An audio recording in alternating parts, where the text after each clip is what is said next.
Reginald Thompson, a black man in a wrinkled jacket, stood in the cockpit doorway. Captain Bradley Whitmore's smirk vanished. The flight attendant's jaw dropped. What started as a humiliating moment in economy class had just become the most expensive mistake of Bradley's career. But nobody saw this coming. Before we dive into this incredible story, I want to know where you're watching from today. Drop your city and country in the comments below. And if you love stories about justice and unexpected twists, hit that like button and subscribe to our channel. You won't want to miss what happens next.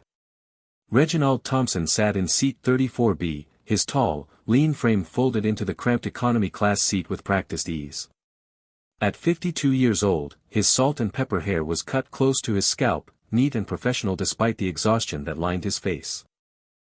His gold-rimmed glasses sat slightly crooked on his nose, and he pushed them up absently as he settled into his seat. The jacket he wore was wrinkled from 3 consecutive days of meetings in Chicago, the fabric creased in ways that suggested it had been slept in at least once. His khaki pants had seen better days, the hem slightly frayed at the edges, and his leather shoes, once expensive, now bore the scuff marks and wear of countless miles traveled. He looked nothing like the man he truly was. And that was perfectly fine with him. The Boeing 737 hummed with the familiar pre-flight chaos of passengers cramming oversized bags into overhead compartments, parents trying to settle restless children, and flight attendants weaving through the narrow aisles with practiced efficiency. Flight 2847 from Chicago O'Hare to Atlanta Hartsfield was completely full, every seat occupied by travelers eager to reach their destinations. Reginald should have been in business class. His executive assistant had made the booking weeks ago, securing him a comfortable seat at the front of the aircraft where he could stretch his long legs and review documents in relative peace. But a last-minute schedule change had thrown everything into chaos. An emergency board meeting had been called, forcing him to catch an earlier flight, and the only available seat had been here, in the back of the plane, sandwiched between a window and an aisle in the middle section of economy class. His assistant had apologized profusely when she realized the mistake. Reginald had simply smiled and told her not to worry about it. He had flown in worse conditions during his years in the Air Force. A few hours in economy class would not kill him. Besides, he sometimes preferred flying back here. It gave him a chance to observe the airline's operations from the customer's perspective, to see how the crew treated ordinary passengers when they thought no one important was watching. It was a habit he had developed years ago, one that had served him well in identifying problems that never made it into official reports. He pulled a book from his worn leather briefcase and settled it on his lap. The title read, Principles of Aviation Management, in bold letters across the cover, a dense academic text that most people would find utterly boring. Reginald found it fascinating.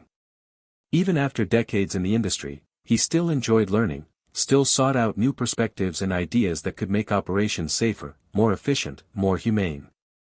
As he opened to his bookmarked page, a memory surfaced unbidden. He was 10 years old again, standing at the chain-link fence of a small regional airport in Mississippi, his fingers wrapped around the wire as he watched a Cessna taxi down the runway. The roar of the engine as it took off had filled his young heart with a longing so intense it almost hurt. He wanted to fly. He wanted to touch the sky, to break free from the dusty streets and limited horizons of his segregated neighborhood. A white security guard had found him there, a heavy-set man with a tobacco-stained mustache and cold eyes. "Get away from here, boy," the man had growled. "This place ain't for your kind." Reginald had run home crying that day, his dreams seemingly crushed before they had even had a chance to take flight. But his father, a janitor who worked 2 jobs to keep food on the table, had sat him down and said something he would never forget. "They can tell you where you can't stand, Reggie.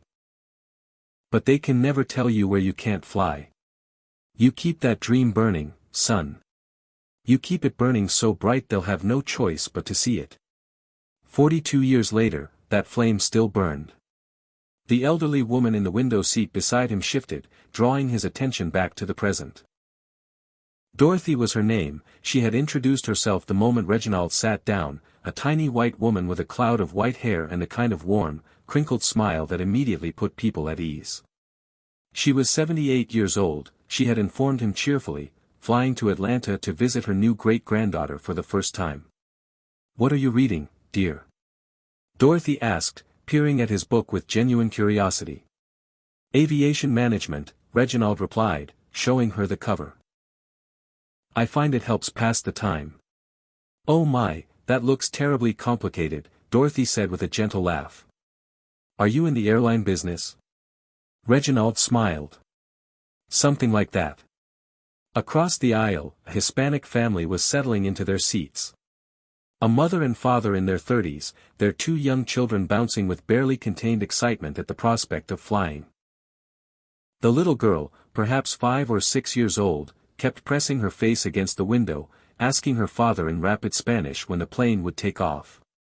The boy, a few years older, was trying very hard to look unimpressed, the way boys that age often do when they want to appear grown up. The cabin was a tapestry of humanity, Reginald observed. Business travelers in rumpled suits, college students in sweatshirts and jeans, families with crying babies, elderly couples holding hands. White, black, Hispanic, Asian, all thrown together in this aluminum tube hurtling through the sky at 500 miles per hour.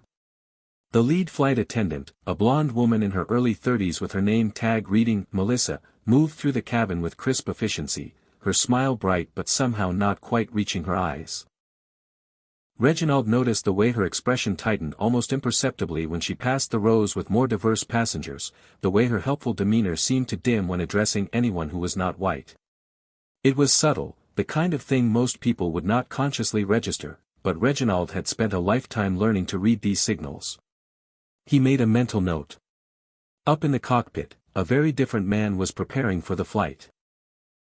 Captain Bradley Whitmore stood before the small mirror in the lavatory, adjusting his already perfect uniform collar with an air of supreme self-satisfaction. At 45, Bradley was the picture of what a pilot should look like, at least according to the old posters from aviation's golden age. His blonde hair was styled perfectly, not a strand out of place. His square jaw was clean-shaven, his blue eyes bright and confident. His uniform fit him like it had been tailored specifically for his athletic frame, and in fact it had been. Bradley came from what he liked to call aviation royalty. His grandfather had been a decorated World War II pilot who had flown bombing missions over Germany. His father had spent 30 years as a captain for Pan Am before retiring with honors and commendations. Flying was in Bradley's blood, he often said. It was his birthright, his destiny. He had grown up in a sprawling house in Connecticut, surrounded by photographs of planes and framed pilots' wings, listening to his father's stories of adventure in the skies. He had never doubted for a moment that he would follow in their footsteps. And he had never had to. His father's connections had opened doors that would have been closed to others. His family's name had smoothed paths that would have been rocky. He had never really had to fight for anything in his career, never had to prove himself against prejudice or overcome systemic obstacles. The thought had simply never occurred to him that others might not have the same advantages. And so he moved through the world with the easy confidence of a man who had never been told no, never been made to feel less than, never had to question whether he belonged. He was a good pilot, technically proficient and well-trained.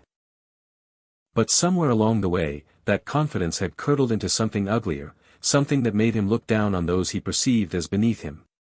"Captain, pre-flight checks are complete," his first officer said, poking his head into the lavatory. "We're ready when you are." Bradley gave his reflection one last approving nod and strode toward the cockpit, his shoes clicking against the floor with authority. Today would be another perfect flight, he was certain of it. After all, he was Bradley Whitmore. Failure was simply not in his vocabulary. The cabin doors closed with a pneumatic hiss, sealing the passengers inside. The safety announcement began playing over the speakers, a recording that Reginald could probably recite from memory after so many years. He settled deeper into his seat, opened his book, and began to read. He had no idea that the next few hours would change multiple lives forever. The Boeing 737 had been in the air for about 45 minutes when Captain Bradley Whitmore decided to take a walk through the cabin. A minor issue with one of the rear lavatory indicators had been reported, nothing serious, probably just a faulty sensor, but Bradley liked to personally inspect any irregularities on his aircraft. It was a habit that made him feel in control, reinforced his sense of authority over every aspect of the flight. He emerged from the cockpit with his shoulders squared and his chin held high, the picture of confident command. The first-class cabin greeted him like an old friend. Here were his people, the successful ones, the ones who had earned their place at the front of the plane through hard work and achievement, or so he believed. He moved among them like a politician working a crowd, shaking hands with businessmen in expensive suits, complimenting a woman on her elegant jewelry, making small talk with practiced ease. "Enjoying the flight, sir?" "Wonderful, wonderful. Let me know if there's anything you need." "Ma'am, that's a beautiful watch. Cartier. Excellent taste. First time flying with us? Well, you picked the right airline. Best pilots in the industry, if I do say so myself." His smile was wide and genuine in first class, his manner warm and engaging. He was Captain Bradley Whitmore, and these were the passengers worthy of his attention. But as he passed through the curtain into economy class, something shifted in his demeanor. His smile thinned, his posture stiffened, and a subtle sneer curled at the corner of his lips. The cabin here was more cramped, the passengers more diverse, the atmosphere less refined. Children were crying somewhere toward the back. A baby needed changing, judging by the smell. People were crammed together like cattle, their cheap luggage stuffed haphazardly into overhead bins. Bradley navigated the narrow aisle with barely concealed distaste, his eyes scanning the passengers with the detached superiority of a man surveying a particularly unpleasant neighborhood he had to pass through. And then his gaze landed on row 34. More specifically, on the black man in 34B. Reginald was absorbed in his book, his gold-rimmed glasses perched on his nose as he studied a particularly dense passage about crew resource management. He looked like any other economy-class passenger, unremarkable in his wrinkled jacket and worn shoes. But something about him caught Bradley's attention. Maybe it was the book itself, a serious academic text that seemed out of place in these surroundings. Maybe it was the way Reginald carried himself, with a quiet dignity that did not match his humble appearance. Or maybe it was simply that Bradley had been raised to notice people who looked like Reginald, to categorize them, to make assumptions about where they belonged. He stopped in the aisle, blocking the path of a flight attendant trying to squeeze past with a trash bag. "Well, well," Bradley said, his voice carrying that particular tone of mock friendliness that barely concealed contempt. "That's a pretty advanced book for someone back here." Reginald looked up slowly, his expression neutral. He had heard this tone before, countless times throughout his life.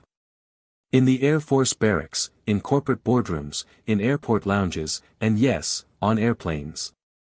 He knew exactly what it meant. Bradley leaned in slightly, his smile widening into something that looked almost predatory. "You know those words are in English, right?" The comment hung in the air like a toxic cloud. Dorothy, in the window seat, let out a small gasp of shock, her wrinkled hand flying to her chest. The Hispanic family across the aisle fell silent, the parents exchanging worried glances. A businessman in the row behind pretended to be very interested in his in-flight magazine. Reginald met Bradley's eyes calmly, his face betraying nothing of the emotions that churned beneath the surface. He had learned long ago that reacting to provocation was exactly what people like this wanted. They fed on anger, grew stronger from confrontation. The best response was often no response at all. "Thank you for your concern, Captain," Reginald said quietly, his voice steady and measured. "I'm managing just fine." He returned his attention to his book, a clear dismissal. Bradley's smirk faltered for just a moment. He had expected anger, defensiveness, perhaps even fear. This quiet dignity, this refusal to engage, this subtle assertion of equality, it threw him off balance. He felt, absurdly, like he had been the one dismissed, like this shabby black man in economy class had somehow looked down on him. The feeling was unfamiliar and deeply uncomfortable. "I didn't mean any offense," Bradley said, though his tone made it clear he absolutely did. "Just making conversation. You don't see a lot of people reading books like that back here, if you know what I mean. Dorothy could not contain herself any longer. Now see here, she began, her voice trembling with indignation. That was completely uncalled for. You have no right to speak to anyone that way, Captain, or not. Reginald gently touched her arm, a calming gesture. It's all right, ma'am. No need to trouble yourself. But Bradley was not finished. Something about Reginald's composure, his refusal to be baited, his quiet dignity, it gnawed at Bradley like a splinter under his skin. He needed to re-establish dominance, to put this man in his place, to reassure himself of the natural order of things as he understood it. He raised his voice slightly, making sure the surrounding passengers could hear. Let me guess. You're sitting back here dreaming of being up front, aren't you? Imagining what it's like in first class. Several passengers were watching now, some with discomfort, others with a kind of ugly anticipation. A few white passengers in nearby rows actually smirked, nodding along with the captain's words as if he were saying what they were all thinking. Bradley leaned closer, close enough that Reginald could smell the coffee on his breath. Some people just aren't meant to fly first class, if you know what I mean. It's nothing personal. It's just the way things are. Different classes of people, different classes of service. Everyone in their place. The words dripped with implication, heavy with generations of prejudice dressed up in the polite language of social hierarchy. It was the kind of racism that hid behind plausible deniability, that could always claim innocence while landing its poisoned blow. The Hispanic mother pulled her children closer, her eyes downcast. She recognized this dynamic, had experienced it herself more times than she could count. The businessman behind Reginald shifted uncomfortably but said nothing. A young white couple a few rows up pretended to be asleep. Reginald closed his book slowly, marking his page with careful precision. He looked up at Bradley again, his dark eyes meeting the captain's blue ones with an intensity that made Bradley want to look away, but pride would not let him. Everyone has their place, Captain, Reginald said, his voice soft but carrying a weight that Bradley could not quite identify. I'm comfortable in mine. It was not a surrender. It was something else entirely, something that Bradley's instincts should have recognized as a warning. But his ego was too large, his assumptions too deeply ingrained, his worldview too narrow to hear what Reginald was really saying. Bradley straightened up, satisfied that he had won this exchange. The black man had backed down, had accepted his inferior position, had confirmed everything Bradley believed about the natural order of the world. Good, Bradley said, his smile returning to its full, patronizing width. Glad we understand each other. Enjoy the rest of your flight. Try not to cause any trouble. He continued down the aisle, leaving a wake of uncomfortable silence behind him. Dorothy reached over and took Reginald's hand, her papery skin warm against his. I am so sorry, dear, she whispered, her eyes glistening with unshed tears. That was absolutely disgraceful. In all my years of flying, I have never seen such behavior from a captain. You did not deserve that. Thank you, ma'am, Reginald said gently. But I've heard worse. Unfortunately, it's nothing new. That doesn't make it right, Dorothy insisted. Someone should report him. Someone should do something. 2 rows back, a young black man named Jerome Washington gripped his armrests so tightly his knuckles had gone pale. At 24 years old, Jerome was a senior at Georgia Tech, studying aerospace engineering with dreams of becoming a commercial pilot. He had watched the entire exchange with mounting fury, his blood boiling at the injustice of it, at the casual cruelty, at the way the captain had humiliated a man who looked like him, who could have been his father or his uncle or his future self. He started to unbuckle his seatbelt, ready to stand up and confront the captain, to demand an apology, to make a scene if necessary. But Reginald turned around in his seat, as if sensing the young man's intentions, and caught his eye. Slowly, deliberately, Reginald shook his head. The message was clear, not now.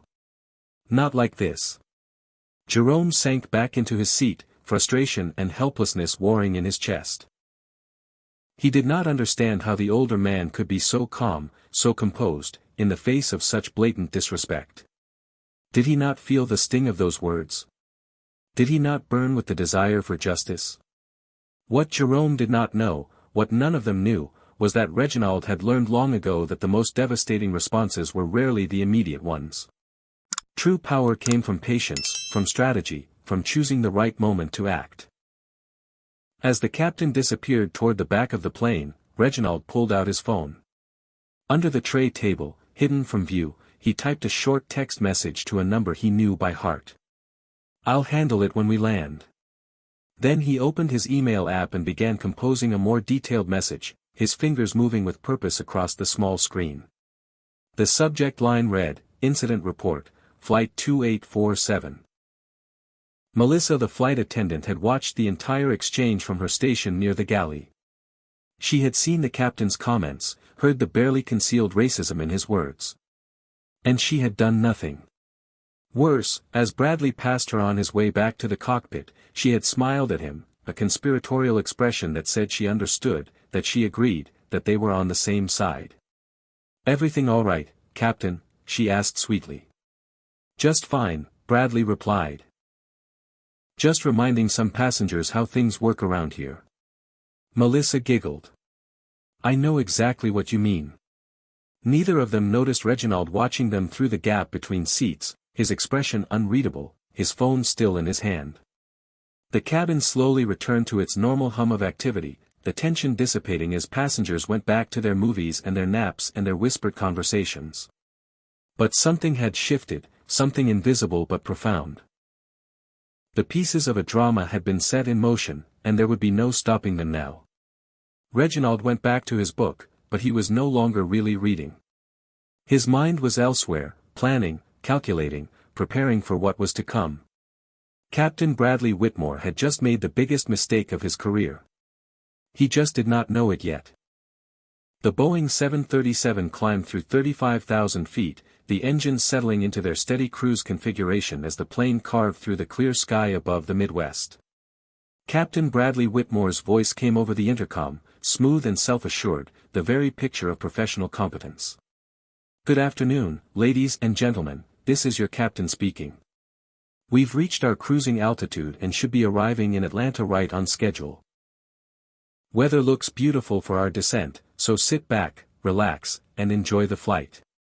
Flight attendants, you may begin service." In economy class, the service carts began their slow journey down the narrow aisles, flight attendants dispensing beverages and small packets of pretzels to the passengers. Melissa took the lead position, her cart blocking the aisle as she worked her way methodically through the rows. Her service was impeccable in the forward sections of economy, where the passengers were predominantly white business travelers and young professionals. She smiled, she chatted, she efficiently distributed drinks and snacks with warm efficiency. But as she approached row 34, something changed. "What can I get for you today, ma'am?" Melissa asked Dorothy, her voice still carrying the melody of professional courtesy.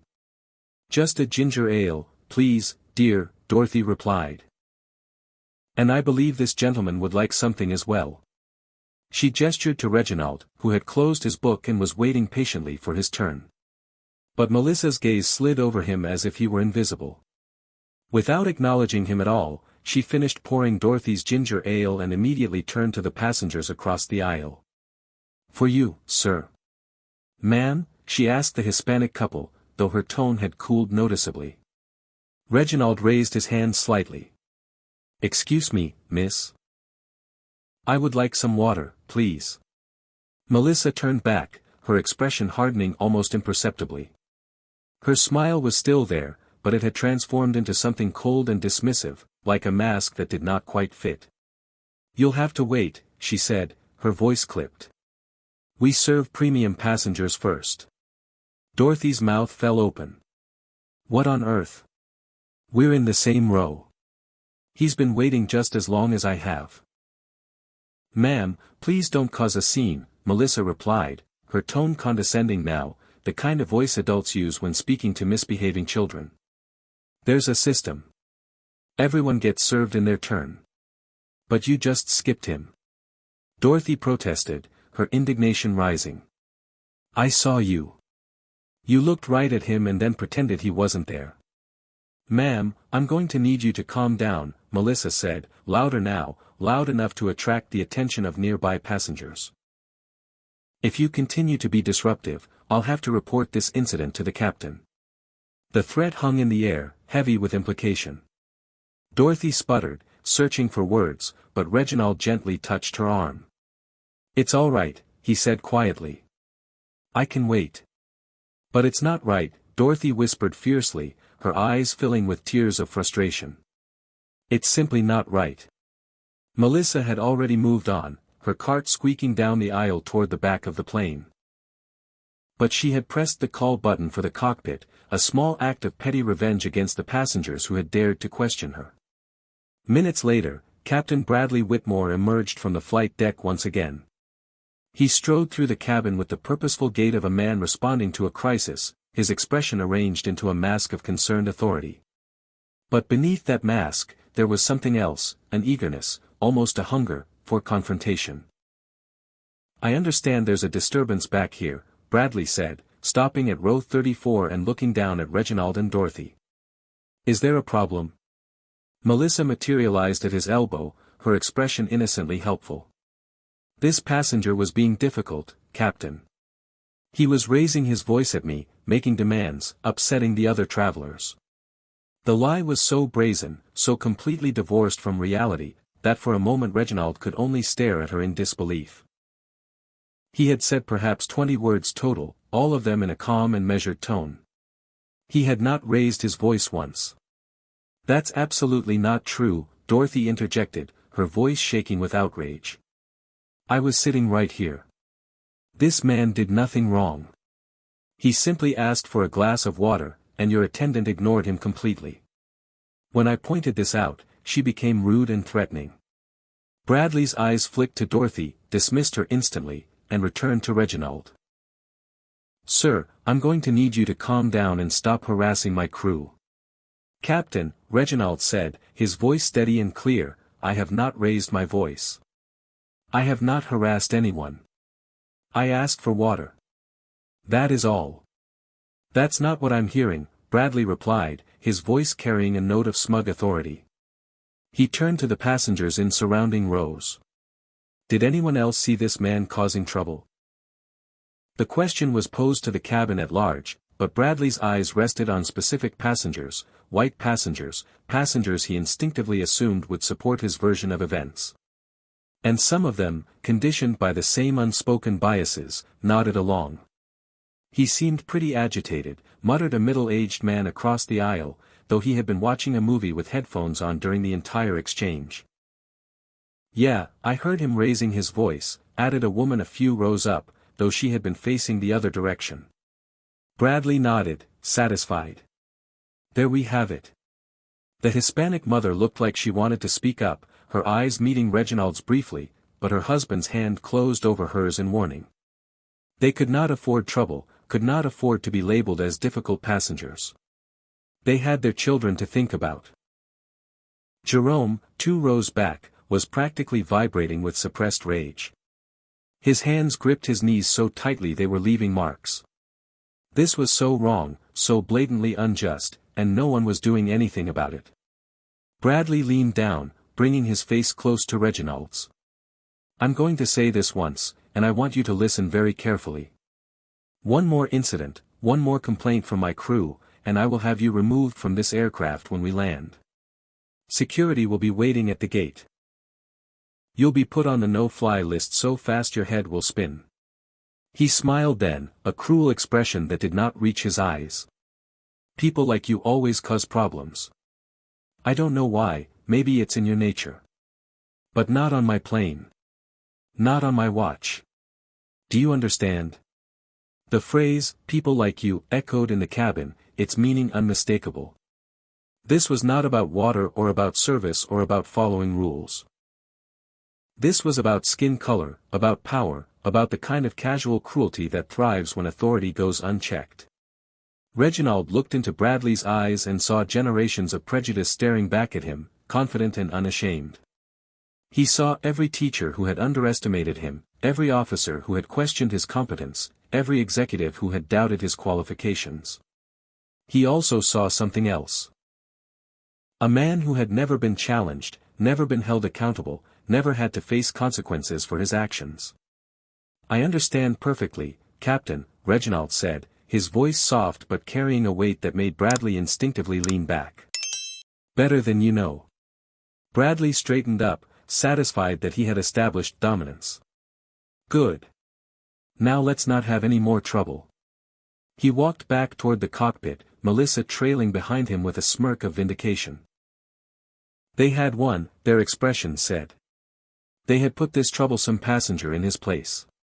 But as they retreated, Reginald's mind was elsewhere, traveling back through decades of similar moments. He remembered his first day in Air Force basic training, when his drill instructor had taken one look at his black face and declared that he would wash out within a week. He remembered his flight school classmates who refused to partner with him for training exercises. He remembered the passenger who had demanded to see the real pilot when Reginald had walked onto his first commercial flight as captain. Each time, he had felt the burn of injustice, the urge to lash out, to demand recognition of his dignity. And each time, he had heard his father's voice in his head. "They'll try to make you angry, Reggie. That's how they win. You beat them by succeeding. You beat them by rising so high they have no choice but to look up." Reginald had spent his entire life doing exactly that. Rising. Climbing. Proving himself again and again to people who wanted him to fail. And he had made it further than any of them had ever imagined possible. Now it was time to rise once more. Under the cover of his tray table, Reginald composed another email on his phone. This one was longer, more detailed, documenting times and statements and names. He attached it to the previous message and hit send. Then he pulled up another contact, one he rarely used but kept for situations exactly like this. "Janet," the text read, addressing the CEO of United Airlines directly. "We have a situation. Flight 2847. I'll brief you when we land." The response came almost immediately. "Whatever you need.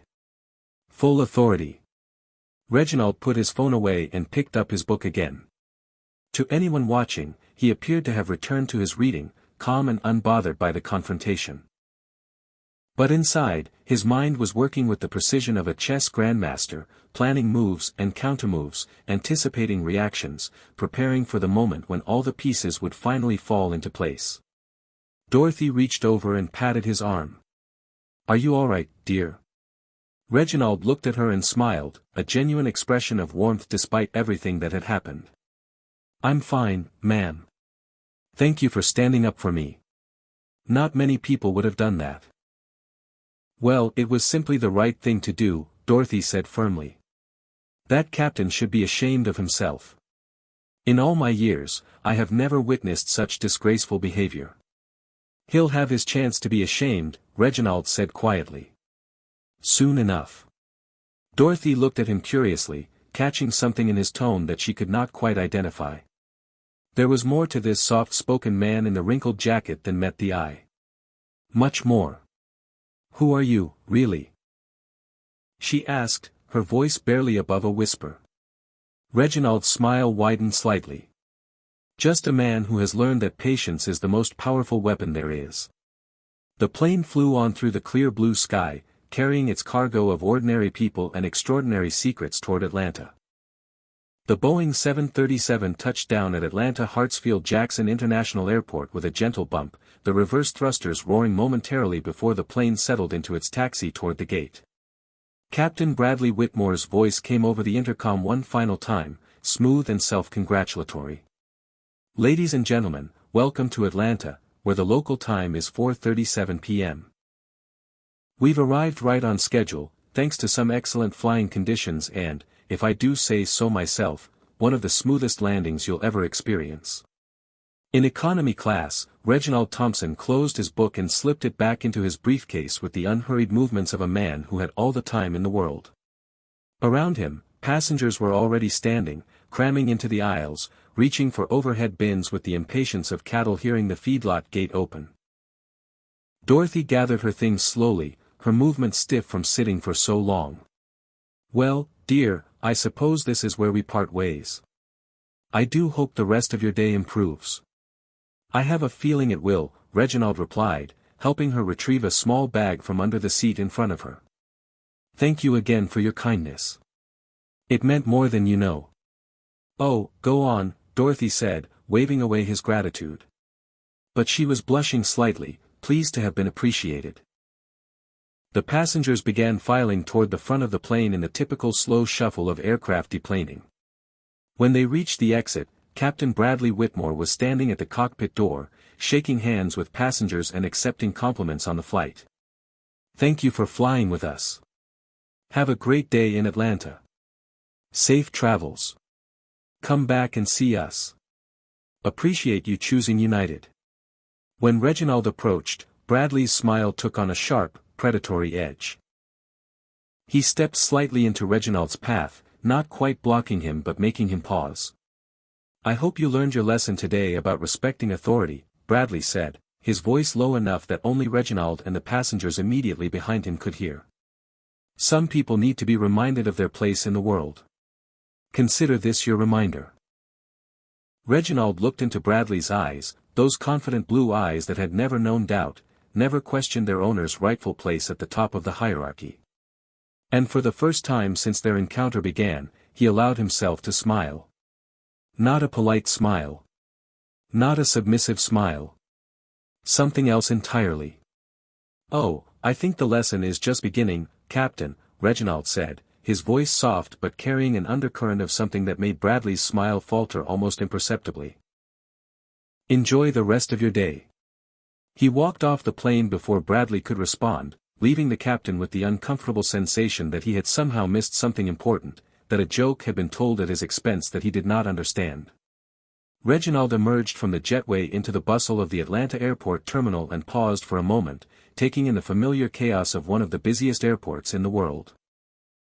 Passengers rushing in all directions, announcements blaring over the PA system, the smell of coffee and fast food mixing in the recycled air.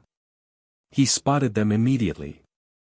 A group of 4 people stood near the arrival board, all wearing nearly identical dark suits, all carrying tablets or folders, all watching the jetway door with the attentive focus of people waiting for someone important. When they saw Reginald emerge, they moved toward him as a unit. Dorothy was walking just behind Reginald, and she noticed the group approaching with curiosity. Oh my, she murmured. That's quite a welcoming committee. Are those people here for you? Before Reginald could answer, the leader of the group reached them. Harrison Wells was a tall white man in his mid-50s, with silver hair and the bearing of someone accustomed to boardrooms and executive decisions. His suit probably cost more than most people's monthly rent, and his watch was the kind that required a waiting list to purchase. Mr. Thompson, sir, Harrison said, extending his hand with obvious respect. Welcome back. I hope your trip to Chicago went well. It was productive, Reginald replied, shaking his hand. Although the flight home was more eventful than expected. Harrison's expression flickered with concern. Yes, I received your emails. The board meeting is scheduled to begin in 2 hours, but I've arranged for a preliminary briefing if you'd like to address this matter first. Dorothy had stopped walking entirely, her mouth opening and closing as she tried to process what she was witnessing. The shabby man from economy class, the one who had been humiliated by the captain, was being greeted by this executive like visiting royalty. I'm sorry, she said, her voice small and confused. But what exactly is happening? Reginald turned to her with a gentle smile. Mrs. Dorothy, I want to thank you again for your kindness on the flight. It's not every day someone has the courage to speak up against injustice. But I don't understand, Dorothy pressed. Who are you? Why are all these people? Harrison cleared his throat. Ma'am, allow me to introduce Reginald Thompson, Executive Vice President of Operations for United Airlines. The words seemed to hang in the air, each one landing with the weight of revelation. Dorothy's hand flew to her chest. Executive Vice President? You mean, you're in charge of? Among other things, I oversee the hiring, training, and discipline of all flight crews, Reginald confirmed. Including captains. Dorothy's eyes went wide as the implication sank in. Oh my lord. That pilot, the one who was so terrible to you, he works for you? Technically, yes. And he had no idea? None whatsoever. A sound escaped Dorothy's throat, somewhere between a gasp and a laugh. Oh, this is rich. This is absolutely wonderful. Wait until I tell my daughter about this. Now let me ask you something. Do you think Reginald should fire Captain Bradley immediately for his behavior? Or do you think there might be a better way to handle this situation, something that creates real change rather than just punishment? Comment number 1 if you think Bradley deserves to be fired on the spot. Comment number 2 if you think Reginald should take a different approach. While you're thinking about that, hit that like button and subscribe to the channel if you haven't already. And stay with me, because what happens next is going to shock you. Jerome Washington, the young black engineering student from the plane, had been walking past when he recognized Reginald and Dorothy. He slowed, then stopped, watching the scene unfold with growing amazement. The quiet man who had endured such humiliation was actually one of the most powerful executives in the airline industry. "Sir," Harrison continued, handing Reginald a garment bag. "Your suit, as requested. I've also prepared Conference Room A and pulled all relevant personnel files and security footage." Reginald took the bag with a nod. "Thank you, Harrison. Give me 5 minutes to change. Then we begin." He excused himself and walked toward the nearest restroom, leaving Harrison to make small talk with an increasingly bewildered Dorothy.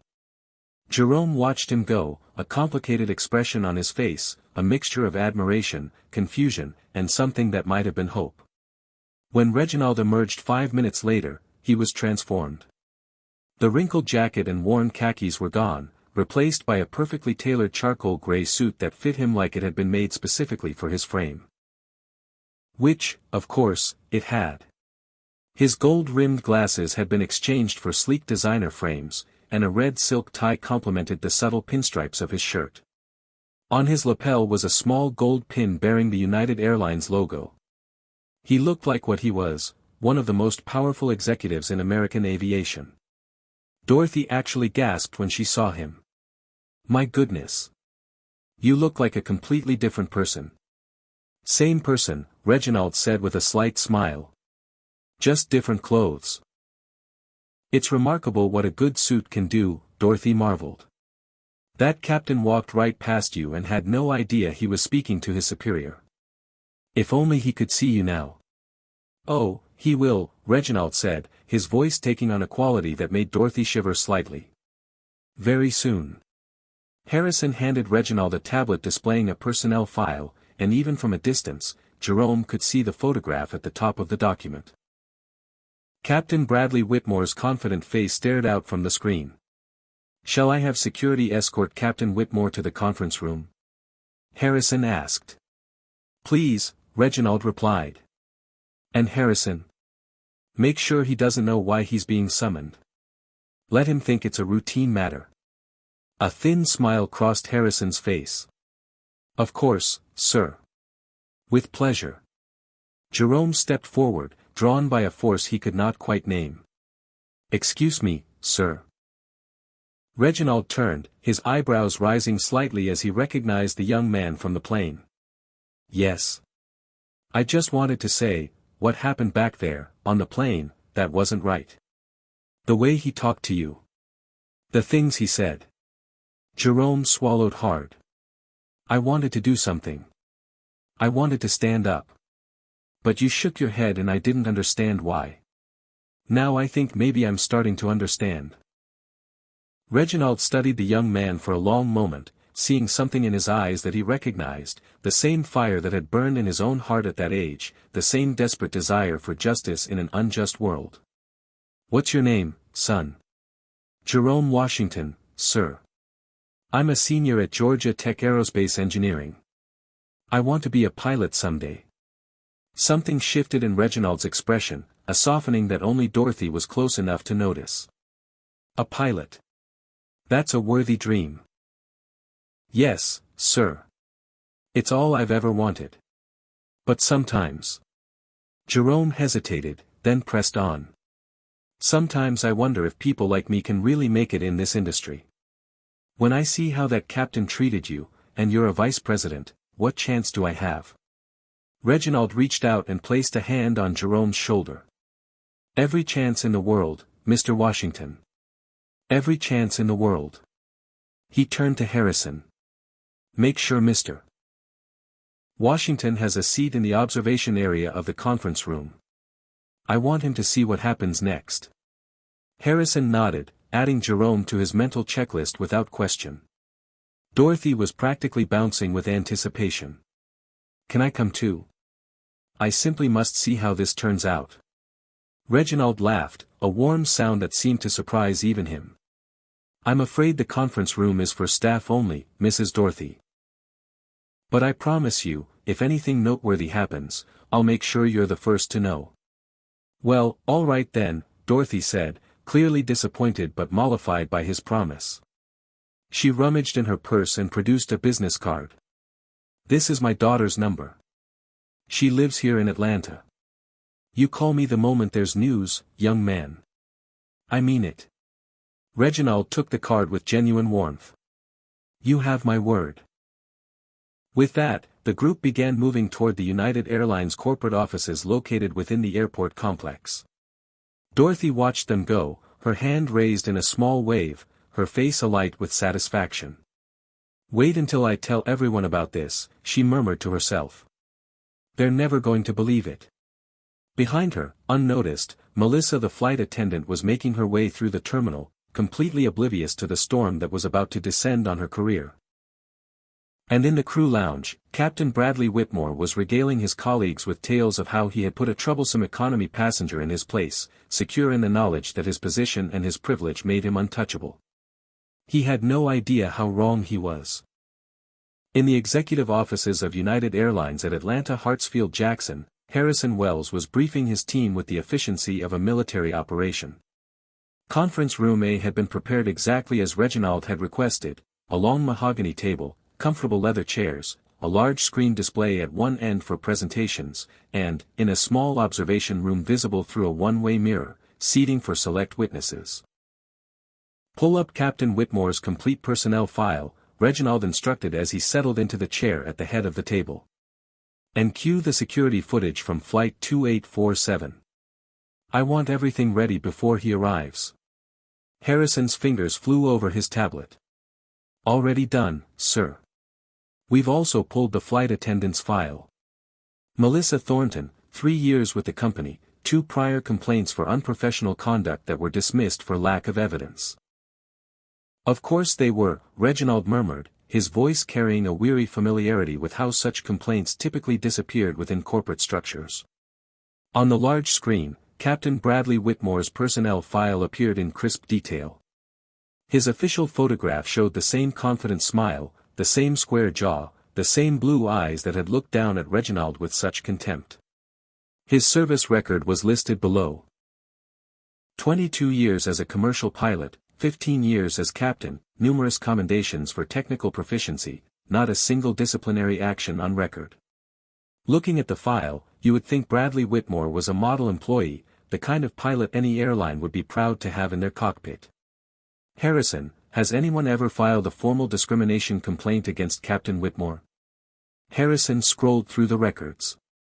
No formal complaints, sir. But there are several notations from crew members who declined to fly with him again. All vague reasons given. Personal conflicts. Scheduling preferences. He paused. Reading between the lines, the pattern is clear. Reginald nodded slowly. He had seen this pattern countless times throughout his career. The subtle discrimination, the microaggressions, the behavior that was always just deniable enough to avoid consequences.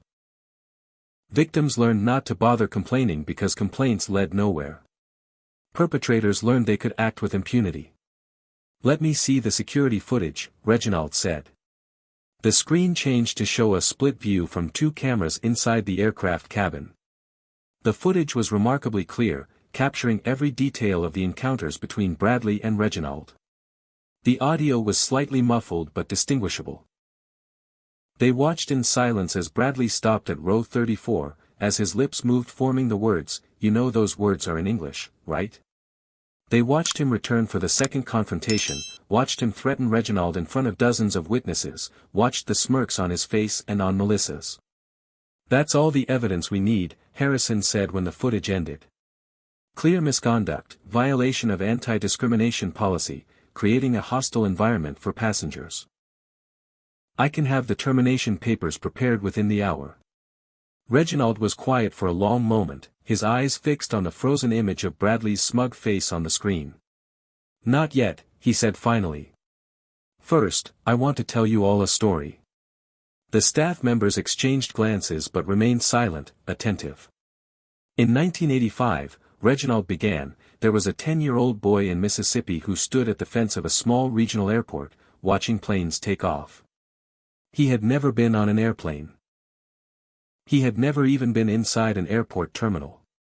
But from the moment he saw that first plane lift off the ground and climb into the sky, he knew what he wanted to do with his life. He paused, his eyes distant with memory. A security guard found him there. A white man who took one look at this black child and decided he did not belong. He told the boy that the airport was not for people like him. Used words I won't repeat. Chased him away like a stray dog. Harrison shifted uncomfortably, recognizing that this story was deeply personal. That boy went home crying. He thought his dream was over before it even began. But his father, a man who worked as a janitor and never finished high school, sat him down and told him something that changed his life. He said, "They can tell you where you can't stand, Reggie. But they can never tell you where you can't fly." The room was utterly silent now. That boy grew up and joined the Air Force. His drill instructors bet against him. His fellow trainees refused to partner with him. His commanders questioned whether he had the intelligence to fly advanced aircraft. Reginald's voice remained level, matter of fact, as if he were reading from a report rather than recounting his own life. He proved them wrong. Every single one of them. He became a fighter pilot. He served his country for 15 years, flying missions in places most Americans have never heard of. When he transitioned to commercial aviation, he started at the bottom, first officer on regional routes. Passengers would see him in the cockpit and ask to speak to the real pilot. Flight attendants would assume he was lost when he walked toward the front of the plane. He kept climbing. Captain. Chief pilot. Director of operations. Vice President. Reginald looked around the room, meeting each pair of eyes in turn. And now, Executive Vice President of Operations for the largest airline in the world. Responsible for over 15,000 employees. Including every single pilot who flies under the United Airlines banner. He let that sink in for a moment. In 40 years, I have encountered hundreds of men like Bradley Whitmore. Men who look at the color of my skin and make assumptions about my intelligence, my capabilities, my worth as a human being. Men who believe their privilege makes them superior. Men who have never had to fight for anything in their lives because the world handed them everything on a silver platter. Some of those men never changed. They carried their prejudice to their graves. But some of them, a few of them, had their eyes opened. They saw the world differently after someone showed them what they had been blind to. They became better men. Not because they were punished, but because they were educated. Harrison cleared his throat. "Sir, with respect, Captain Whitmore's behavior was egregious. The company has a zero-tolerance policy for discrimination. The appropriate response is termination." "The appropriate response is the one that creates the most change," Reginald countered. "Firing Bradley would feel satisfying. It would be quick and clean and we could all congratulate ourselves on taking a stand against racism. And then Bradley would go to another airline, probably get hired within a month given his experience and connections, and do exactly the same thing to some other passenger who doesn't happen to have the power to fight back." He leaned forward, his dark eyes intense. "I'm not interested in feeling satisfied. I'm interested in results. I'm interested in changing hearts and minds, not just behavior. And I'm interested in building a future where boys like that 10-year-old at the fence don't have to fight as hard as I did." The door to the conference room opened, and a security officer appeared. "Mr. Thompson, Captain Whitmore is here." Reginald straightened his tie and nodded. "Send him in." The next few moments would determine whether Bradley Whitmore could be saved, or whether he was beyond redemption. Only time would tell. Captain Bradley Whitmore strode into Conference Room A with the casual confidence of a man who expected commendation rather than confrontation. His uniform was still crisp despite the long flight, his hair still perfectly arranged, his smile still firmly in place. "Gentlemen, ladies," he said, nodding to the assembled staff. "I was told there was some sort of meeting. Bit unusual to be called in right after a flight, but I'm always happy to." His voice trailed off as his gaze reached the head of the table. The blood drained from his face with almost comical speed, leaving his skin a grayish pallor that made his blue eyes look even more prominent. His confident smile froze, trembled, and collapsed. Sitting at the head of the table, in a suit that probably cost more than Bradley's monthly salary, was the passenger from economy class. "What is this?" Bradley's voice came out strangled, uncertain. "What is that man doing here?" "He's a passenger. He caused trouble on my flight. Security should be escorting him out, not." "Captain Whitmore," Harrison interrupted, his voice carrying the particular tone of satisfaction that comes from delivering bad news to someone who deserves it, "allow me to introduce Reginald Thompson, Executive Vice President of Operations for United Airlines." The words hung in the air like a death sentence. Bradley's mouth moved, but no sound came out. His eyes darted around the room, looking for some indication that this was a joke, a prank, anything other than the nightmare it appeared to be. But the faces of the assembled executives showed only grim professionalism. "Please," Reginald said, gesturing to the empty chair at the far end of the table. "Have a seat, Captain. We have a great deal to discuss." Bradley's legs moved mechanically, carrying him to the indicated chair as if operated by remote control. He sat down heavily, his hands gripping the armrests like a man on a plane experiencing severe turbulence. "Sir, I had no idea who you were," Bradley stammered. "If I had known." "If you had known, you would have treated me differently." Reginald finished. "Yes, I imagine you would have. That's rather the point, isn't it?" He pressed a button, and the large screen came to life, displaying the security footage from the flight. Bradley watched himself approach row 34, watched his own lips form the words that now seemed to echo in the silent conference room. "That's a pretty advanced book for someone back here. You know those words are in English, right? Some people just aren't meant to fly first class, if you know what I mean. People like you always cause problems." Each statement was worse than the last, each one landing like a physical blow as Bradley was forced to confront his own behavior without the comfortable buffer of self-justification.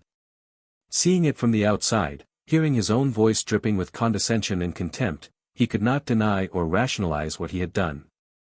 "I can explain," Bradley said when the footage ended, though his voice lacked conviction. "By all means," Reginald replied. "Explain to me why you assumed a black man reading a book about aviation management must be barely literate. Explain why you decided that my seat assignment told you everything you needed to know about my worth as a human being. Explain why you threatened me with security and the no-fly list for the crime of asking for a glass of water."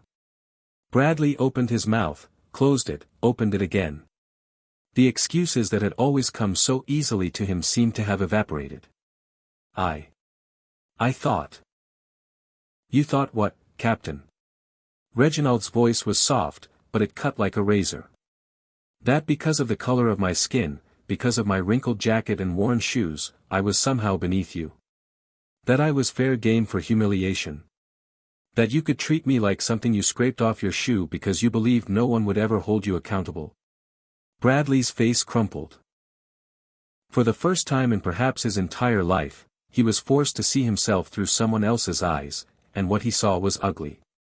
"I'm sorry," he whispered. "I am so sorry." "Sorry you did it? Or sorry you got caught?" The question hung in the air, unanswerable. Reginald stood and walked slowly around the table until he was standing directly beside Bradley's chair. The captain flinched as if expecting a blow, but Reginald simply pulled out the chair next to him and sat down. "Everyone out," Reginald said quietly. "I want to speak with Captain Whitmore alone." Harrison hesitated. "Sir, is that wise? Perhaps you should have a witness." "I said everyone out." The room emptied quickly, leaving only the two men alone with the frozen image of Bradley's smug face still displayed on the screen. For a long moment, neither spoke. "I'm going to tell you a story," Reginald finally said, "and I want you to really listen. Not formulate excuses or think about how to save your career. Just listen." Bradley nodded numbly. "When I was 10 years old, I stood at the fence of a small airport in Mississippi, watching planes take off.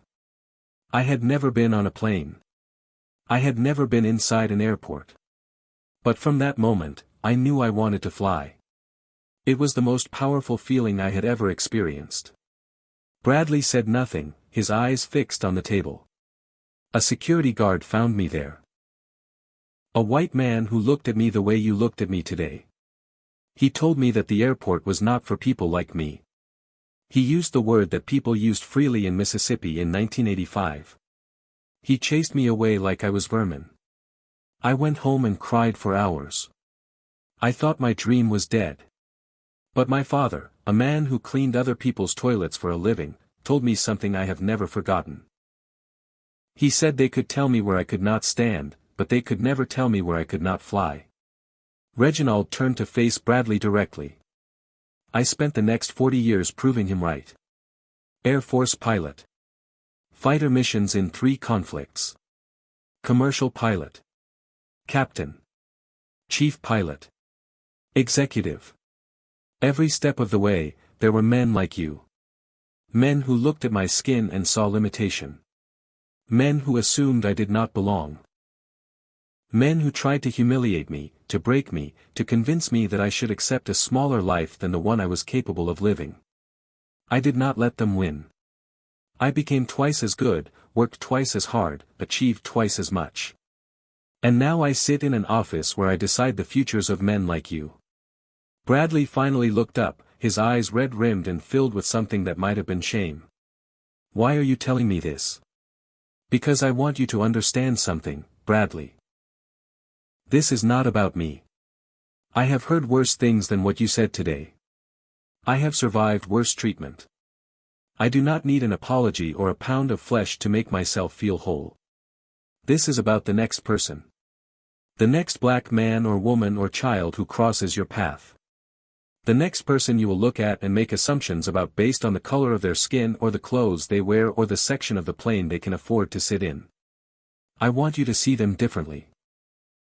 I want you to remember this day and think twice before you speak. I want you to become a better man." Bradley's composure finally broke. Tears began streaming down his face, silent and uncontrolled. "I never thought about it," he said, his voice cracking. "I never had to think about it. My father was a pilot. My grandfather was a pilot. Every door was open to me from the day I was born. I never had to prove myself to anyone. I never had to fight for anything." "I know," Reginald said quietly. "That is exactly the problem. How do I fix it? How do I see things differently?" It was the first genuine question Bradley had asked since entering the room. Not a defense, not an excuse, but an actual plea for guidance from someone who knew things he did not. Reginald studied him for a long moment, weighing what he saw in the man's eyes against decades of experience with human nature. "That depends on you," he finally said.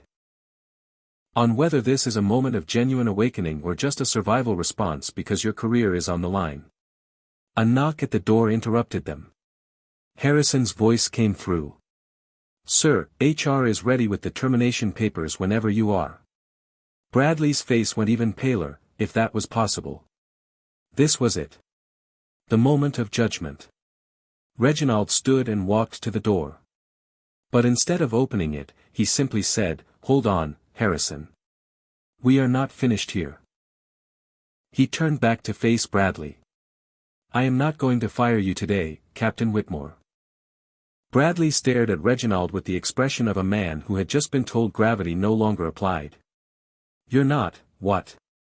"I said I am not going to fire you today," Reginald repeated, settling back into his chair. Termination would be easy. It would feel good. Everyone would congratulate themselves on taking a stand against racism, file the appropriate reports, and move on with their lives. And nothing would change.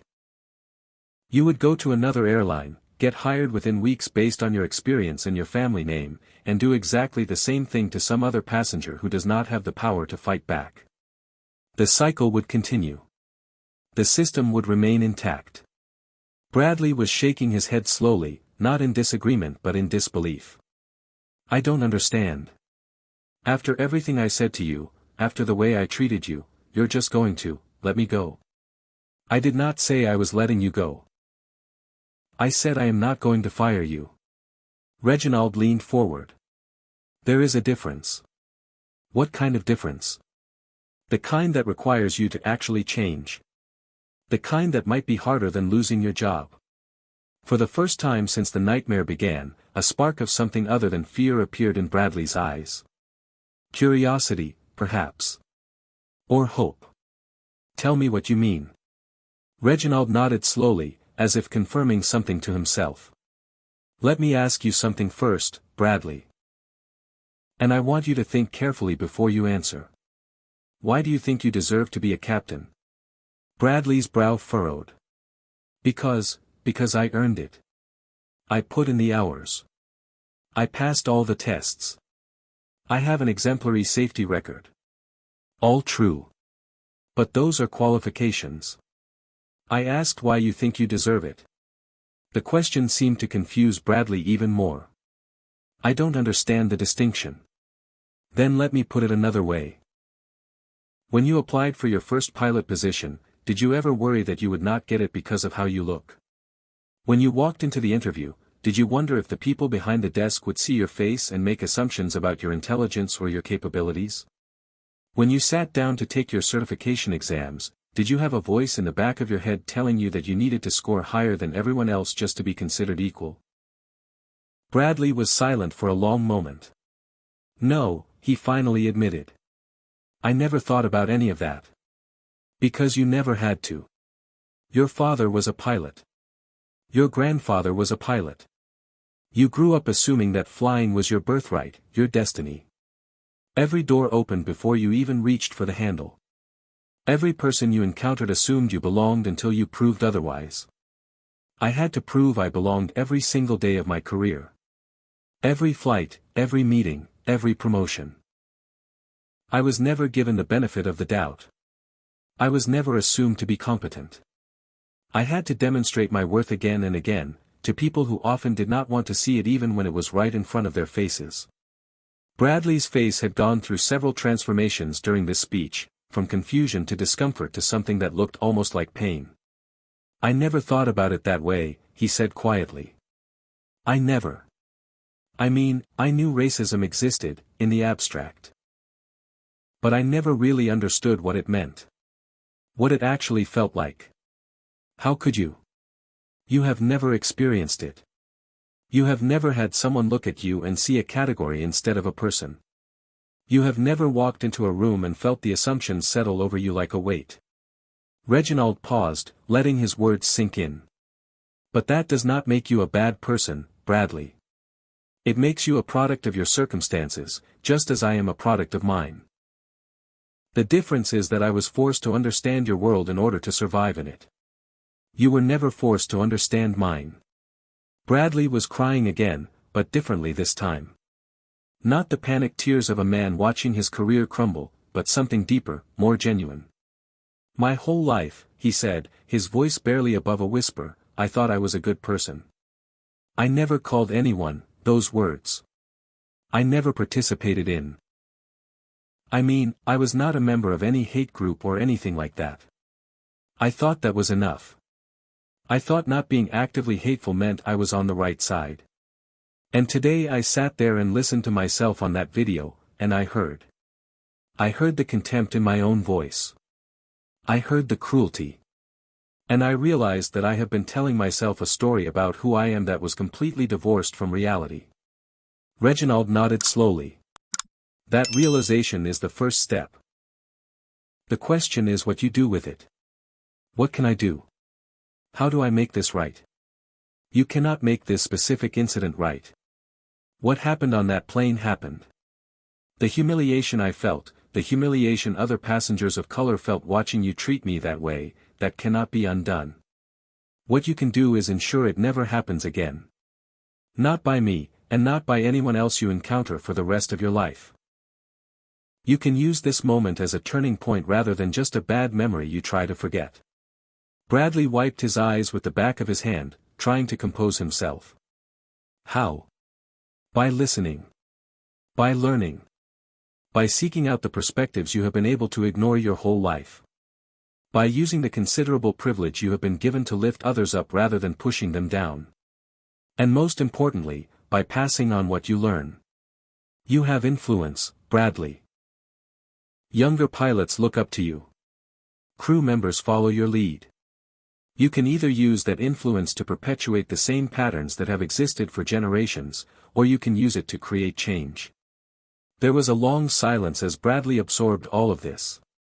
Finally, he looked up at Reginald with something new in his eyes, a determination that had not been there before. Tell me specifically what you want me to do.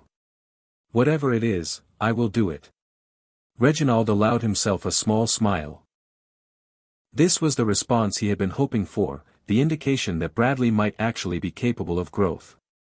I have some conditions for your continued employment at United Airlines.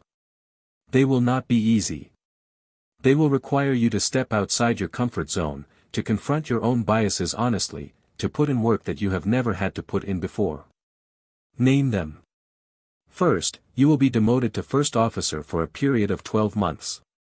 This is not optional. During that time, you will fly under the command of other captains, and you will learn what it feels like to be in a subordinate position, to have someone else make the decisions, to follow rather than lead. Bradley winced but nodded. Okay. Second, you will participate in an intensive diversity and inclusion training program. Not the standard 2-hour online course that most employees click through while doing other things. A 6-month program that includes personal coaching, group discussions, and ongoing evaluation. You will take it seriously, or you will be terminated. I understand. Third, during those 12 months, you will be assigned to fly exclusively with captains of color. Black, Hispanic, Asian, it does not matter. The point is for you to spend significant time working under the leadership of people who have had to overcome the kinds of obstacles you have never faced. You will listen to their stories. You will learn from their experiences. Bradley's eyes were wide, but he nodded again. Yes. Yes, I can do that. And fourth. Reginald paused for effect. There is someone I want you to meet. Reginald walked to the conference room door and opened it. Harrison was waiting outside, along with several other staff members who had been listening with varying degrees of satisfaction to the conversation within. Send in Mr. Washington, Reginald said. A moment later, Jerome entered the room, looking uncertain but trying to project confidence. His Georgia Tech sweatshirt suddenly seemed out of place among all the suits, but he held his head high. Bradley looked at the young black man with confusion. Who is this? This is Jerome Washington. He was on our flight today. He was sitting 2 rows behind us, watching everything that happened, watching you humiliate me in front of dozens of passengers. Jerome's jaw tightened at the memory, but he said nothing. Jerome is a senior at Georgia Tech, studying aerospace engineering. His dream is to become a commercial pilot. He has the grades, the aptitude, and the determination to make that dream a reality. Reginald placed a hand on Jerome's shoulder. He also has something else. He has watched people like you his entire life. People who look at him and see limitations instead of potential.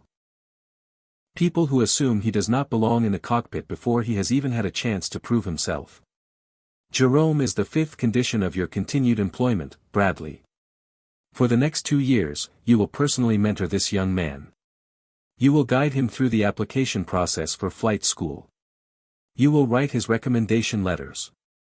You will use your connections, the same connections that opened every door for you, to ensure he gets the opportunities he deserves. Bradley stared at Jerome, then back at Reginald. You want me to mentor him? I want you to invest in his success the way the world invested in yours. I want you to experience what it means to lift someone up instead of pushing them down. And I want Jerome to have an advocate in this industry, someone who understands the obstacles he will face and is committed to helping him overcome them. Jerome finally spoke, his voice tight with conflicted emotions. I don't need anyone's pity. I can make it on my own. Reginald turned to him with understanding eyes. I know you can. I made it on my own, against worse odds than you will face. But that does not mean you should have to. And this is not pity, Jerome. This is justice. I spent my entire career proving that black men belong in the cockpit. I should not have had to prove it. The opportunity should have been given to me the same way it was given to men like Bradley. Since that did not happen for me, I am going to make sure it happens for you. Bradley stood up slowly, his eyes fixed on Jerome with an intensity that was uncomfortable but not hostile. Mr. Washington, he said, his voice rough with emotion, I cannot undo what happened on that plane. I cannot take back the things I said or the way I made people feel. But if you will let me, I would like to try to make things right. Why should I trust you? Jerome asked bluntly. An hour ago you were threatening to have a black man arrested for asking for water. Now you want to be my mentor. Why should I believe anything has changed? It was a fair question, and Bradley did not have an easy answer for it. You should not trust me, he admitted. I have not earned your trust. But I am asking you to give me the chance to earn it. Not for my sake. For yours. Jerome looked at Reginald, searching for guidance.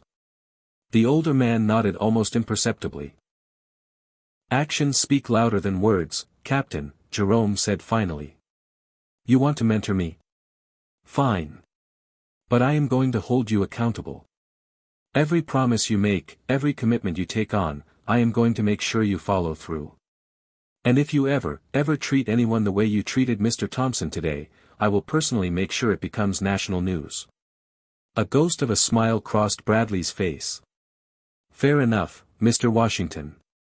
Fair enough. He extended his hand.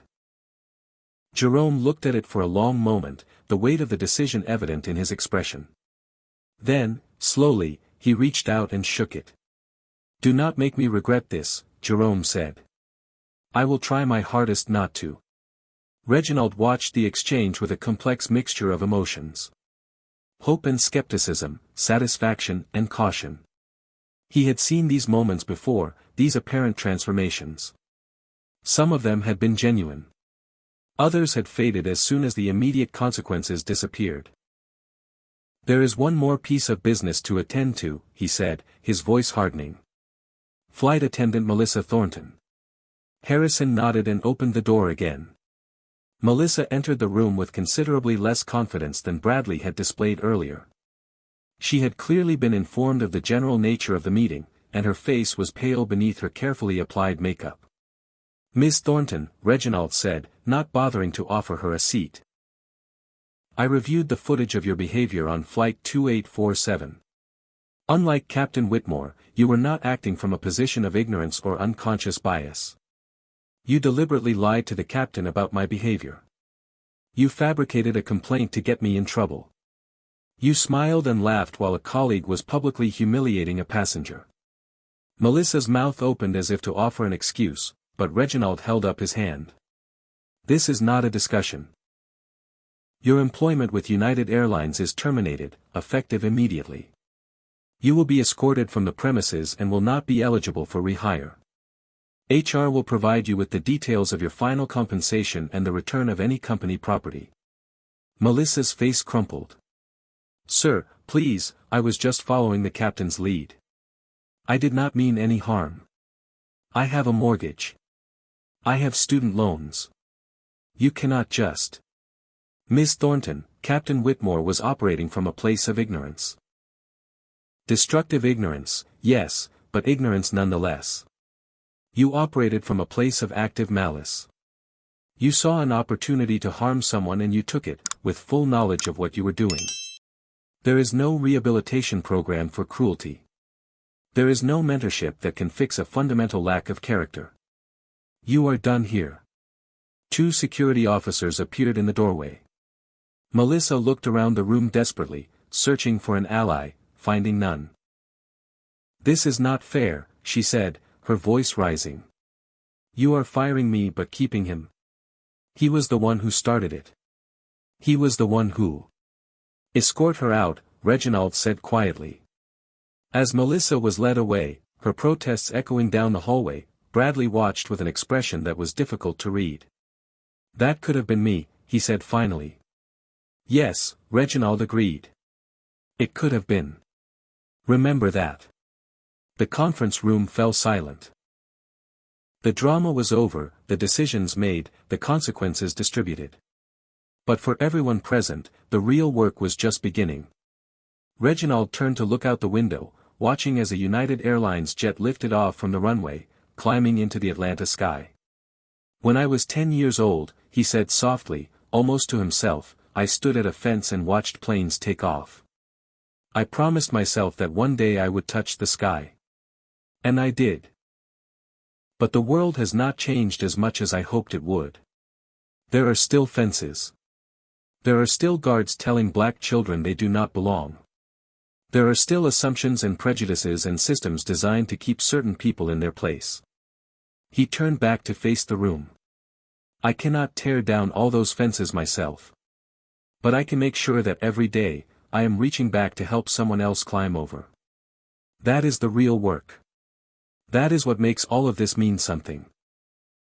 Jerome was watching him with an expression of something like reverence. Bradley was watching with something that might have been shame, or might have been the first stirrings of genuine respect. "Mr. Thompson," Bradley said, "I know I have no right to ask anything of you. But someday, when I have proved myself, when I have become the kind of man who deserves to be listened to, would you be willing to tell me more about your story? About how you got where you are? I think I have a lot to learn." Reginald considered the question for a long moment. "When you have proved yourself," he said finally, "I will tell you whatever you want to know. But proving yourself will take time. Years, maybe. You have a lot of work to do, Captain Whitmore. I suggest you get started." Bradley nodded. "Yes, sir. I will not let you down." "Do not let yourself down," Reginald corrected. "That is the only standard that matters in the end." 1 year later, the morning sun streamed through the windows of the United Airlines pilot briefing room at Atlanta Hartsfield-Jackson International Airport. Captain Bradley Whitmore, recently reinstated to his former rank after completing every requirement of his rehabilitation program, stood at the front of the room addressing a group of new pilot trainees. "There is something I want to tell you all before we begin today's session," he said, his voice carrying a quality that had not been there a year ago, a humility that came from genuine experience rather than performative modesty. 12 months ago, I was demoted from captain to first officer. I deserved it. I had spent my entire career believing that my position was something I was entitled to rather than something I needed to earn every day. I treated passengers and colleagues with contempt based on nothing more than the color of their skin or their seat assignment. I was cruel, and I was wrong." The trainees shifted uncomfortably, not sure where this was going. "I am telling you this because this industry will give you power. The uniform, the authority, the respect that comes with the title of captain, all of it can be intoxicating. It can make you forget that the people sitting in the back of the plane are human beings who deserve dignity. It can make you think you are better than them. You are not. None of us are. We are all just people, doing our best, trying to get where we need to go. The moment you forget that is the moment you stop being fit to wear these wings." He looked around the room, meeting each pair of eyes in turn. "I was lucky. I was given a second chance by a man I had treated with unforgivable disrespect. A man who had every right and every reason to destroy my career but chose instead to try to make me better. I am still trying to live up to the faith he showed in me that day. I probably will be for the rest of my life. After the session, Bradley walked across the terminal to the employee cafeteria, where a young man in a brand new first officer's uniform was waiting for him at a corner table. Jerome Washington looked up as Bradley approached, a smile breaking across his face. Captain Whitmore. Or should I say, mentor extraordinaire. Bradley laughed, a genuine sound that would have been impossible for him a year ago. Jerome. Or should I say, the youngest pilot to complete United's training program in company history. They shook hands warmly, a far cry from the tense, reluctant handshake they had exchanged in the conference room 12 months earlier. Hard to believe it has been a year, Jerome said as they sat down. Sometimes I still expect to wake up and find out this was all a dream. How does it feel? Having your wings. Jerome touched the insignia on his chest with something like wonder. Like everything I ever wanted. Like standing at the top of a mountain I have been climbing my whole life. He paused. And also terrifying. The responsibility, the knowledge that people are trusting me with their lives. It is a lot. It should feel like a lot, Bradley said seriously. The day it does not feel like a lot is the day you need to walk away. This job requires everything you have, every flight, every decision.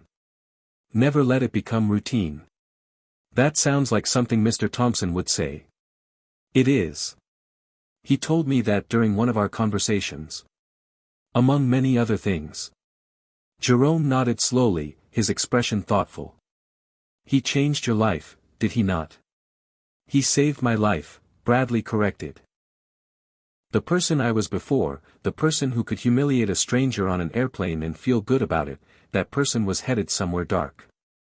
Reginald Thompson pulled me back from the edge. I will never be able to repay him for that. You can repay him by paying it forward, Jerome said. That is what he told me. The only way to repay the people who lift you up is to lift someone else. As if on cue, a family walked past their table. Parents in their 30s, two young children bouncing with excitement.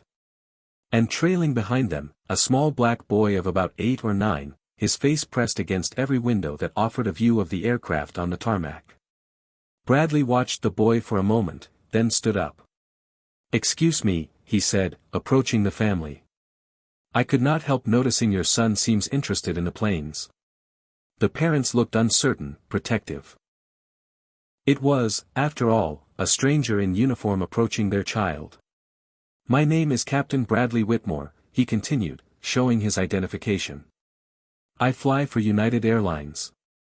If it would be okay with you, I would love to give your son a quick tour of the cockpit before we close the door for our next flight. I remember what it was like to be his age, dreaming about airplanes. The parents exchanged glances, then looked at their son, whose eyes had gone wide with hope. Can I, Mom? Please. The mother smiled. Well, if Captain Whitmore does not mind. It would be my honor, Bradley said, extending his hand to the boy. What is your name, young man? Marcus, the boy said shyly. Marcus Johnson. Well, Marcus Johnson, let me tell you something. You see that plane out there? That big beautiful machine. There is no reason in the world why you cannot fly one someday. None at all. Jerome watched from the table as Bradley led the boy toward the gate, explaining the parts of the aircraft visible through the windows, answering the rapid-fire questions that only excited children can generate. There was a gentleness to Bradley now, a patience, that would have been unthinkable from the man Jerome had first encountered on Flight 2847. His phone buzzed with a text message. He glanced down and smiled. It was from Reginald Thompson. Heard you got your wings yesterday. Proud of you, son. The sky is yours now. Make it count. Attached to the message was a photograph. 2 images side by side. On the left, a faded black and white photo of a young black boy standing at a chain-link fence, gazing at distant airplanes with longing in his eyes. On the right, a recent photograph of Jerome in his new uniform, standing in front of a United Airlines jet with his wings gleaming in the sunlight. Below the photos, Reginald had written, 1985 to 2024. The dream continues. Jerome felt tears prick at his eyes. He thought about everything that had brought him to this moment, the struggles and the setbacks, the doubters and the doors that had nearly been closed in his face. He thought about a man in a wrinkled jacket who had endured humiliation with quiet dignity because he knew that the real victory was still to come. He thought about fences and dreams and the long, hard work of making the world a little bit better, one changed heart at a time. Bradley returned with young Marcus, whose face was now lit up with a joy that would probably stay with him for the rest of his life. "Thank you, Captain," Marcus called as his parents led him away. "I am going to be a pilot just like you someday." "I believe you, Marcus," Bradley called back. "I believe you will." He sat back down across from Jerome, and for a moment, neither of them spoke. "That kid," Jerome finally said. "He reminds me of someone." "He reminds me of everyone who ever looked at the sky and wanted to touch it," Bradley replied. "He reminds me of what I forgot and had to learn all over again. That this job is not about power or prestige. It is about keeping dreams alive." The PA system crackled overhead. "Flight 2847 to Chicago, now boarding at gate B12. Jerome stood up, straightening his uniform. "That is me. First solo flight." Bradley stood as well, extending his hand. "You are going to be great, Jerome. I know it." They shook hands one more time, and then Jerome was walking toward the gate, toward the plane, toward the future he had earned through talent and perseverance and the help of people who believed in him. In his executive office high above the terminal, Reginald Thompson stood at the window, watching the planes take off and land in their endless dance. On his desk sat 2 framed photographs. The old black and white image of himself at the fence, and a new photo that had arrived that morning, showing Bradley, Jerome, and young Marcus standing together in the cockpit of a United Airlines jet, all 3 of them smiling. Dorothy had kept her promise. She had called within days of the incident, and they had spoken several times since then. Her grandson, the journalist, had wanted to write the story, but Reginald had declined. "This story is not about me," he had told her. "It is about every little black boy standing at the fence, dreaming of the sky. It is about the ones who came before and the ones who will come after. It is about the long, slow work of changing hearts and minds, one person at a time." Dorothy had understood. She had sent him cookies instead, homemade chocolate chip, with a note that said simply, "Thank you for restoring my faith in humanity." A plane lifted off outside his window, climbing higher and higher until it disappeared into the clouds. Reginald smiled. The dream continued. "Now I want to hear from you. What did you think of Reginald's decision not to fire Bradley immediately? Do you believe people can truly change, or do you think Bradley will eventually slip back into old habits? Drop your thoughts in the comments below. I genuinely want to know what you think.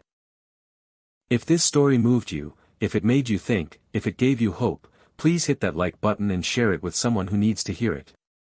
Subscribe to the channel if you have not already, and turn on notifications so you never miss stories like this one. Thank you for watching. Thank you for caring. And remember, no matter who you are, no matter where you started, the sky belongs to you too. Keep dreaming. Keep climbing. And never let anyone tell you where you cannot fly. Until next time, take care of yourselves and take care of each other. This powerful story teaches us several profound lessons about racism, dignity, and the possibility of transformation. First, never judge anyone by their appearance or circumstances. Reginald sat in economy class wearing wrinkled clothes, yet he held more power than anyone on that plane could have imagined. The world is full of people whose true worth remains hidden beneath modest exteriors. When we make assumptions based on skin color, clothing, or seat assignments, we reveal our own ignorance, not their limitations. Second, patience and composure are often more powerful than immediate reaction. Reginald could have revealed his identity the moment Bradley insulted him.